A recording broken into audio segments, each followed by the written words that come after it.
Welcome to the Configure Price Quote Podcast. My name is Frank Sohn and I'm the founder of No CPQ Consulting. This podcast is 100% focused on Configure Price Quote, also known as CPQ, and will provide you useful insights into this topic. My guest today is Tom Connard. Tom is a co-founder and COO at 3D Source, an on-demand 3D content and solution provider. He was on the podcast before, and I'm very excited to have him back to learn what has changed since we last talked 3 years ago. 3D Source builds photorealistic images that can be integrated into CPQ and product configuration tools. Tom was with Autodesk for almost 13 years before he co-founded 3D Source in 2016. Welcome back to the CPQ Podcast, Tom. Thank you, Frank. Thanks for having me. Very excited to have you back and learn what you did since we last talked on the CPQ podcast. But let's start maybe by telling us a little bit more about yourself and what you did before you founded the 3D Source. Yeah, thanks, Frank. Well, you mentioned Autodesk, which is where I got a very good view of everything that is powerful in 3D, from architecture, engineering, media, and entertainment. And you brought that to bear for 3D Source. But way before that, I was thinking the other day how it was notable. Back in 1992, I was selling software in a shopping mall in Overland Park, Kansas, and selling video games, but also productivity software, as well as this new thing called CD-ROM software, of which we had many titles, as many as 12 titles for sale, and talk to people about that technology. So in some sense, I've been sharing the value of software all the way back since 1992. That's a very cool side story, by the way. But anyway, that has been a long time ago. Even when we talked the last time has been a while ago, right? So, and especially in the visual space, right? So what's most exciting for you to be in this visualization space at this time? Yeah, great question. We've always been, and I think I talked about it last time, we've always been into photorealism. So we think that if a brand is going to build any sort of visualization, it will pay forward, it will pay dividends if they build that library in photorealism. And before that meant 3D Studio Max, an Autodesk product, V-Ray, following suit with what lots of big automotive brands, consumer electronics brands, IKEA were doing.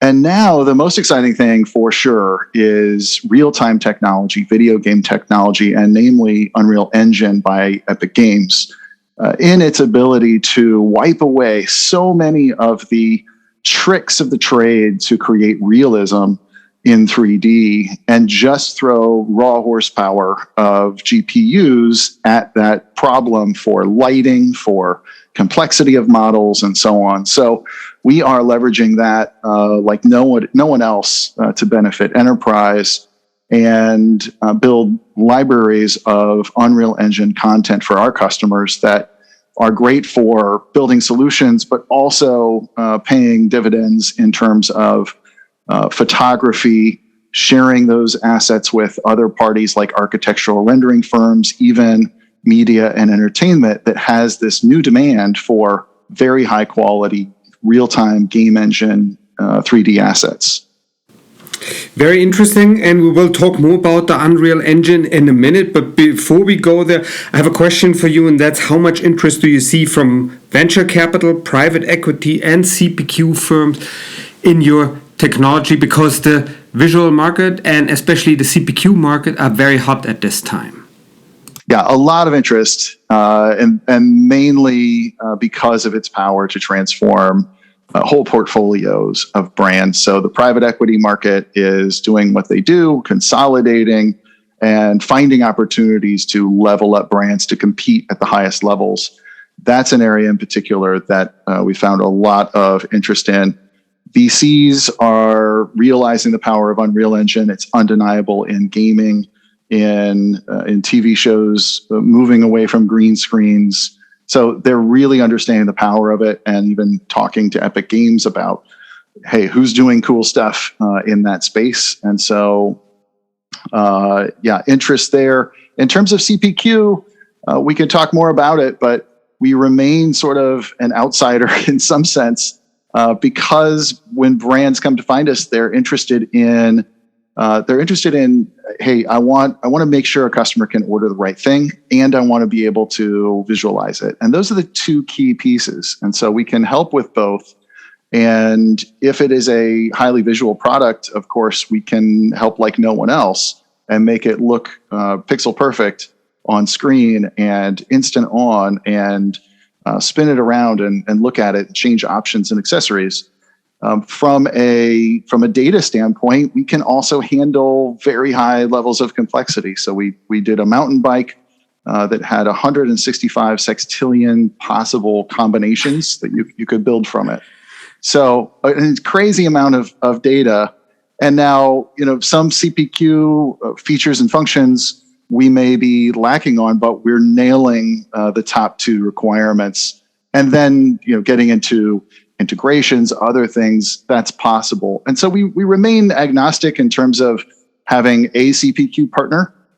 We've seen cases where visualization companies and CPQ partners create alliances that unfortunately can lock in a customer's data, and they don't have the freedom to choose a visualization partner that kind of plays nicely with the data, the business rules, things like that. So it's an area of caution. I would say find out if your CPQ vendor has these sorts of alliances, and what flexibility exists to interoperate with any visualization partner like ourselves.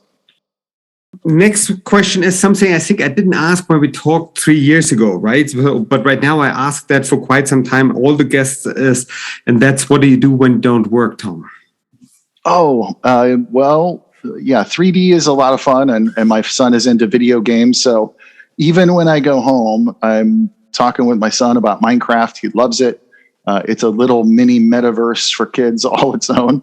But I do my best to get him and my family out and explore Northern California, the beaches, the mountains. It's just beautiful. So that's primarily it, is counterbalance all the pixels with the ultimate reality of the real thing. Got it. And so you're surfing also a little bit in California then? My son's 10 and he's about to get into surfing, but we do some boogie boarding, and that's been enough. But I see him moving on to the next level. That could be what we're into this summer. So wish me luck, because I'm going to try and be right next to him. Definitely wish you the best of luck. Then let's switch gears a little bit and let's talk about 3D Source, right? Yeah. Tell us maybe in a couple of sentences what products and services 3D Source offers. Yeah, we're a turnkey solution for brands who want a 3D strategy partner. I would say that's the number one thing that we offer in terms of C-suite value, is let us demystify what's going on in this space, because it's confusing. And so we can start with their business goals and understand what is it you're trying to do? What do you anticipate 3D could do for you? Because just coming into a purchase saying, well, we want AR or VR, why do you want that? Do you believe that will increase sales, right? So we focus there. Then the next thing is the technology. So let's talk about the technologies that are out there. We prefer and find a lot of power in real-time game engines like Unreal Engine, in particular Unreal Engine 5. That doesn't mean that's all we use. So we still employ WebGL when it's the right tool for the job, increasingly less so. And we still employ rendering. We use Unreal Engine now as a render engine, and do things that are more similar to pre-rendered solutions and images using that technology. But that comes secondary. So our company is built to be that partner, talk about the technology, demystify it for our partners, and then apply technology, which can be configurators of any of those technologies potentially, tools for photography, tools to extend the value of a library that we will help build across their enterprise and beyond. And I will get back to you with a question on that one, especially between the difference between pixel streaming and WebGL in a minute. But before I go there, just to be clear, are you focusing on specific industries, certain customer sizes, certain geographic regions at this point? We're not. We have the freedom to do all kinds of things. So we're engaged with some automotive brands currently, lots of kitchen and bath where a lot of consolidation seems to be occurring, consumer goods, all over the board. And to us, it's all, if it's made of atoms, we can get it into 3D and build a solution around it. So we're not locking ourselves out of anything inside of retail, manufacturing, and the built environment. But the focus on this one is at the certain customer size. So you prefer to work with customer who have a certain number of employees, have a certain revenue, anything that helps customers to locate if they are in the right place to be an ideal customer for your solution.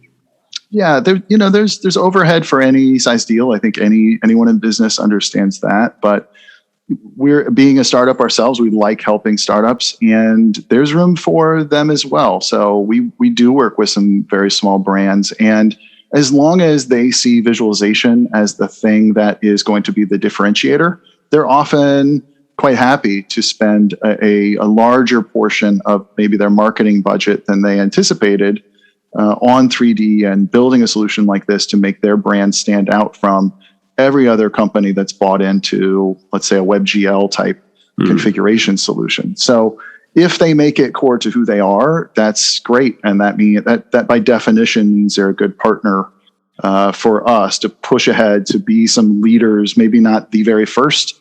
There's plenty in automotive who have gotten into real-time 3D, Lamborghini, Pagani, and others, but they just need the fortitude to say, yes, we're going to take this on and jump into it, and we can make it work for them. Excellent. And so far, I think the focus is mostly on North America. Is that correct? Still? In Europe, Australia. Okay. Yeah, we have fewer folks on the customer service side that speak other languages. I think we can cover Spanish and German and French. So we can cover those adequately, but the English-speaking world is, for now, mostly our target. Got it. Perfect. So now you already mentioned it a couple of times, right? The WebGL and the pixel streaming. So in very high-level terms, can you explain what that is and why there is a big difference from your point of view? Yeah, so to go back just a half step, Unreal Engine's been around. We're getting to Unreal 5. Epic Games released version 5 this week. That's the one that has amazing advances in the amount of polygons it can handle, just the complexity of the shapes, and amazing lighting and shadow representation that doesn't require all that fakery that video games have had to use for a long time. So what it really means is it's a better simulator of the real world. Right, and you don't have to do as much 3D as much as do things like straight import CAD from engineering and apply materials and put them in the scene and just let them do their thing with Unreal Engine representing it in simulation. Prior to 5, there was version 4 and all the way back. It was an amazing tool as well. Requires a little bit more of that type of work, but could still produce amazing results. But the technology was locked into requiring high processor power, right? So a very powerful GPU, like a PlayStation, a gaming PC, an NVIDIA machine to represent such things, and that's just not a reality for most consumers, right? The people who are trying to reach. So it could work in a showroom, it could work in a trade show. It could work possibly with deploying to a sales team, but really not practical until you can get it to the web. So pixel streaming is the tool that you could think of like YouTube, except that it's interactive. So you basically need the bandwidth that you would need to play a YouTube video at HD resolution. And with that, you can not only see what's happening, you're essentially renting a machine in the cloud, running that high-power GPU, you see what it's seeing on your screen in a web browser, on a Chromebook, on an iPad of any generation, and it can be instant on immediately, and you can just instantly get that high-power experience without the need for the high-power hardware. And it's interactive, so you're not just seeing it play like a YouTube video. You're touching it, you're spinning it, you're moving from point to point. all through the experience, just like playing a AAA video game. So it really, from a creative standpoint, it untethers everyone involved in the process of creating these experiences and building the library of content to say, how could we re-envision these experiences? So for a flooring company we're working with, we said, well, they love to walk around the floor. How do you choose a floor? Well, if you were in a showroom, you'd walk around and see it installed, but you might also pick it up in your hands and tilt it around in the light and see what that might look like. And we said, well, why not combine that experience? So while walking around in the space, why not be able to just lift a piece of that floor up to eye level and turn it around in beautiful light produced by Unreal Engine and see exactly what that finish looks like, where the wood grain is, everything about that product, and then push it right back down into the floor magically and keep walking around, changing the floor options and so on. So not an experience that was possible. It's not even possible in the real world, and for sure not possible in WebGL to combine such an immersive experience. So that's really where it's really a fun tool for me and others in the solution design area, working with customers to say, how do we actually create something that doesn't exist and is even better potentially than the showroom experience? Novo CPQ Consulting helps you with all CPQ related questions. For example, we help customers to find the best CPQ solution for their business, and we help customers analyze their current business process to determine if and where CPQ can help. Here it's important to point out that we are 100% independent and always look out for our customers first. This means for us also that we don't get paid by any CPQ vendor for providing them new customers or for any other services. We are focused on our customers and always provide the best available information to them. We also help system integrators to improve their services, and we offer the only CPQ industry subscription that provides monthly CPQ news and trends. We have many other services, so check it out today at novocpq.com. Send me an email to frank.sohn@novocpq.com to learn how we can help you with your CPQ questions, and keep us in mind when you look for 100% impartial CPQ advice. So what are the biggest benefits for using pixel streaming for a customer? Yeah, well, it's really that capability of just not having any tethers, no limitations creatively. So, like I said, we've created a floor plank viewer in WebGL, and it looks great. You can tilt the floor around and see it, see the texture, see the light reflecting, but I can't put it in a whole environment. I can't really integrate those experiences. So that's really the best thing, is all the power that's available to today's game engine and GPU technology can be brought right to the web browser instantaneously. Mm-hmm. So that's really the power. And with WebGL, there are so many constraints, and building a library so that it works with AR and VR, or even just something on screen, it is fluid.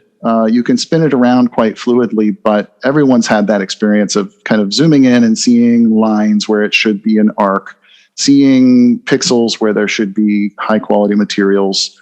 And there's a cost to build that library that can be on par with building one like ours, right? And so as consumer devices get better and better, you have to keep maintaining that library, upgrading it to keep pace with it.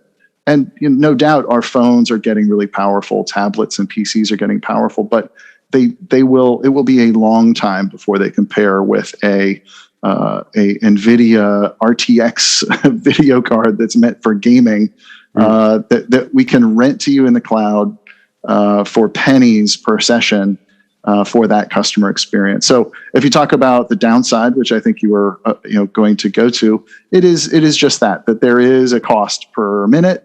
But for most of our brands, it is well tolerable to say, boy, for just a couple pennies per minute, I can engage with my customer in an experience that's better than a showroom.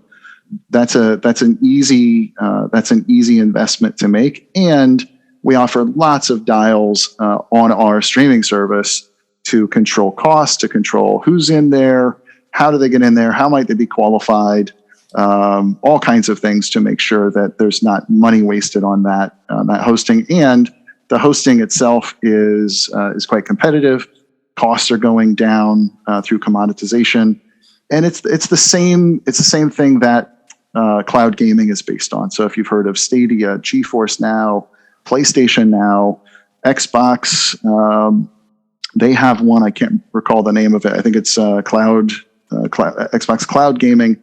It's all the same infrastructure, right? So Microsoft, Google, all these guys are building the infrastructure behind it. The competition drives down pricing.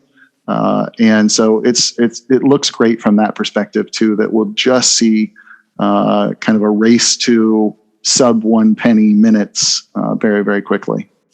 Excellent. So no longer just for high-end products or something, right? So the way you describe it sounds like it's becoming something for every company, affordable to anyone. Yeah, absolutely. I mean, there's a great article by Lamborghini or by the VW Group about how they're leveraging Unreal Engine assets in a variety of ways, this omni-channel asset, and including experiences that are really built for showrooms, but also extending that experience out to the web by using pixel streaming. So yeah, Lamborghini, a lot of automotive tends to be the first. That's probably the first visual configurator any of us ever played with.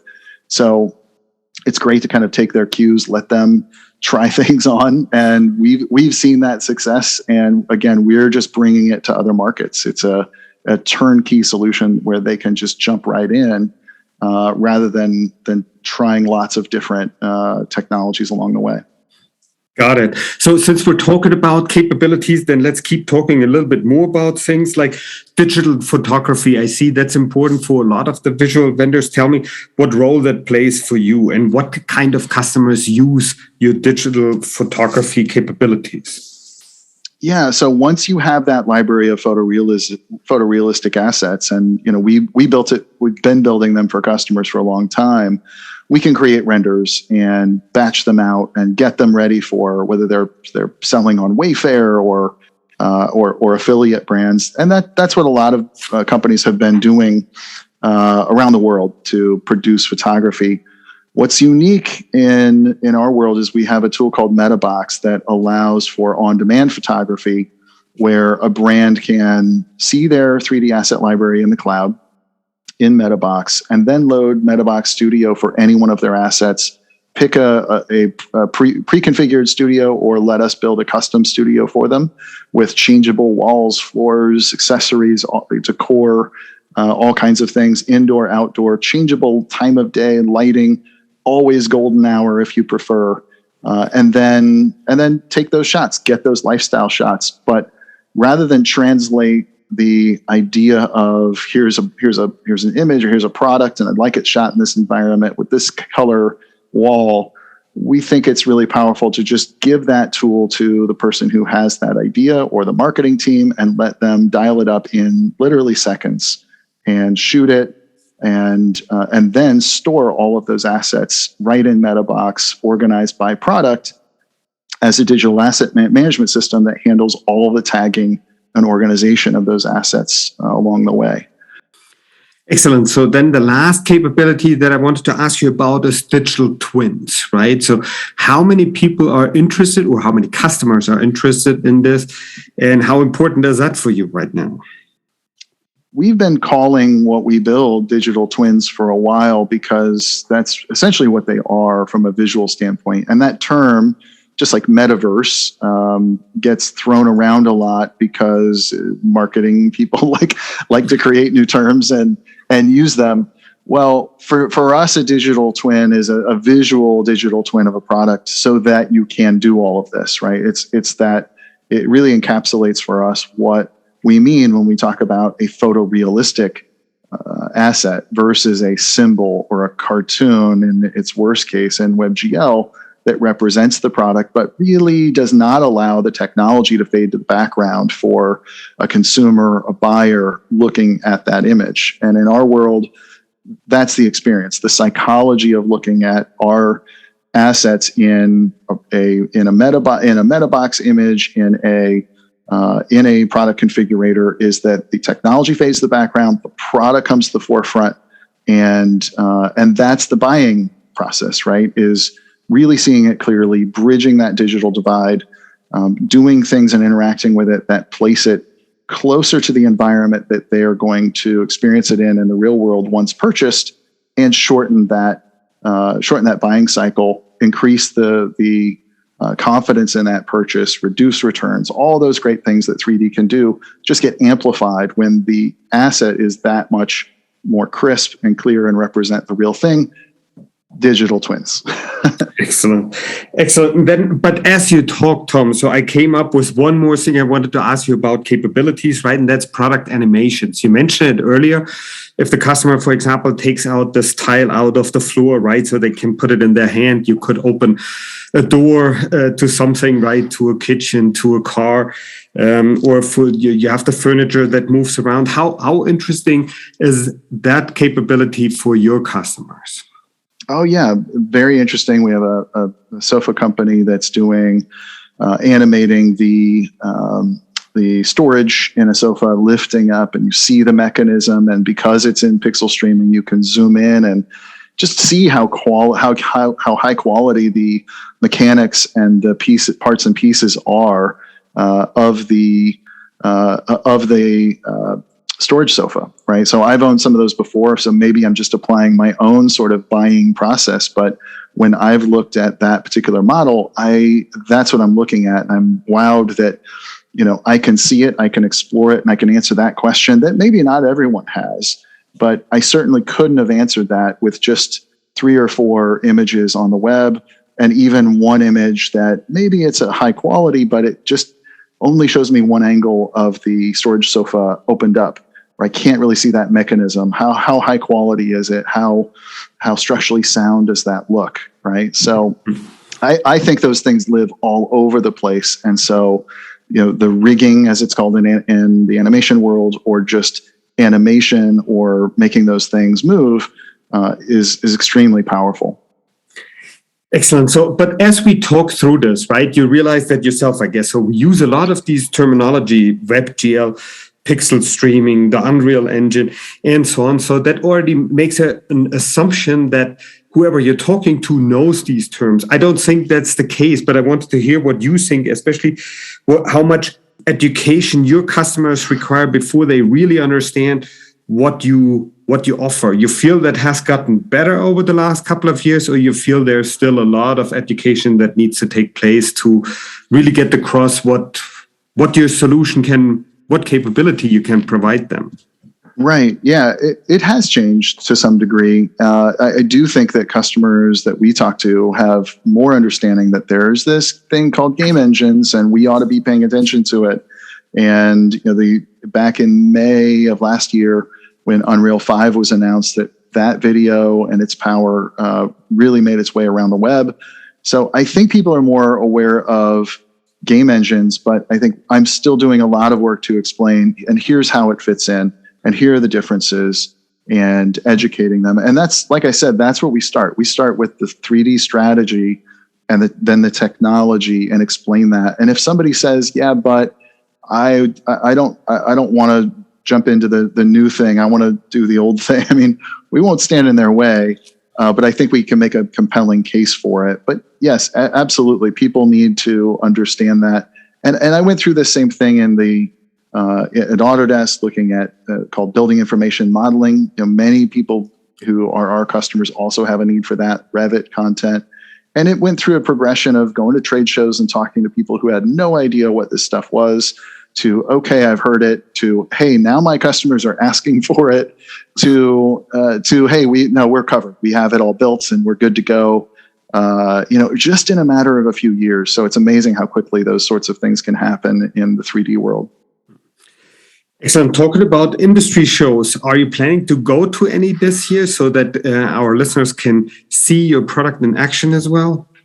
We don't have anything on the books, but we are planning a whole lot of interesting events coming up. I can't talk about any of them in concrete terms, but absolutely we can't wait to get out there and meet people face to face. In the interim, they can contact us through our website, or tom@3dsource.com is my email. And I'm happy to take them on a full tour and let them experience everything that I'm talking about. Excellent. So I see you're a pro, Tom. So you already provided the contact information, so no need to go there again. So, but since we're already at the end of this episode, I want to thank you that you took the time today to answer these questions. I think lots of interesting topics for anyone who's interested in visualization and what you can do over there. And all the contact information will be in the show notes. Tom, thank you very much for being a guest on the CPQ podcast today. Thanks, Frank. Thanks for everything you do in the CPQ world to demystify and share your knowledge. And thanks for having me today. I'd like to thank everyone for listening and hope you learned something interesting today. If you like the podcast, please go ahead and rate it on iTunes or share it with your friends and colleagues. In the meantime, you can find us online at www.novocpq.com. So long, everyone.